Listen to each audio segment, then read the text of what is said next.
Niwan Maga Practicals. Number 3, leading the way to practice. Sila Visuddhi.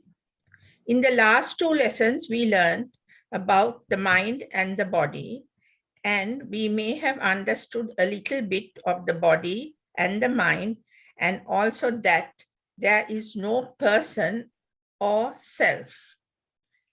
The idea of self is only a concept or a view.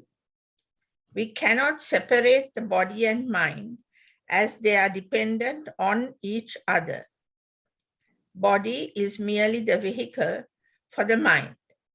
Mind has to be purified and guarded. So our first understanding is to know that both body and mind are equally important and has to be developed together for liberation. Lord Buddha very often said that this Dhamma is for those who know and see. Many discourses start with this phrase and goes on to say that Dhamma is good in the beginning, good in the middle, good in the end. In order to become one who knows and sees the Dhamma, there is a certain order to follow to train oneself. Lord Buddha has shown these steps in many instances, and the one we are going to follow today is the 7 purifications, where the Lord Buddha identified Sila as the very first purification. Today, our practice is to develop Sila Visuddhi.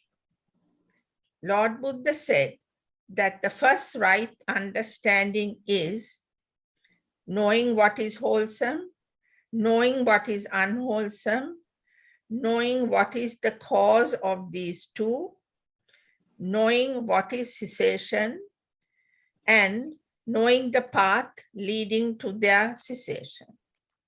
That is why Sila is considered a parami, better known as Sila Parami. Step-by-step development to attain Sila Visuddhi. Find a place away from impediments, that is family matters. A shrine room is the best for this purpose. Pay your total respect to Buddha, Dhamma, Sangha. How do you do this? Do this by reciting the relevant stanzas. Buddhang saranang gacchami, etc. Say them slowly, reflecting on each word, marrying them in your mind as you say the words aloud so you can hear them. So take your time, do not rush, and strive to not let your mind stray away, but stay on these wonderful subjects. This is how you begin to build up your confidence in Buddha, Dhamma, Sangha. Now recite Itipiso Bhagava.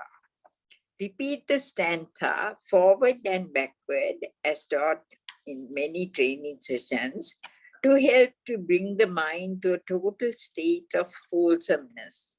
You could also recite Swakhato Bhagavata Dhammo and Supatipanno Bhagavato Savaka Sangho. Doing this will help you to keep the mind well focused. Now observe the precepts. How do we do it? Do not rush to say it and get it over with.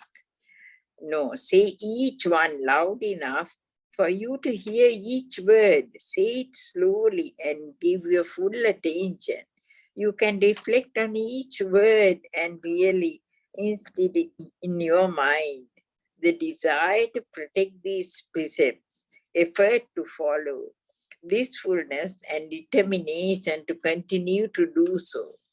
If you do this properly, your 4 powers will develop: intention or purpose or desire, and the same chanda, effort or energy or will, virya, consciousness of mind or thought, chitta, investigation or discrimination, vimansa.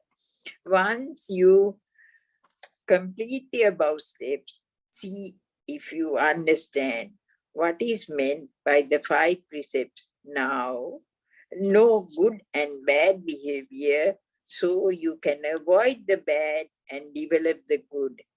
That you are developing Sila Visuddhi by restraining speech, body,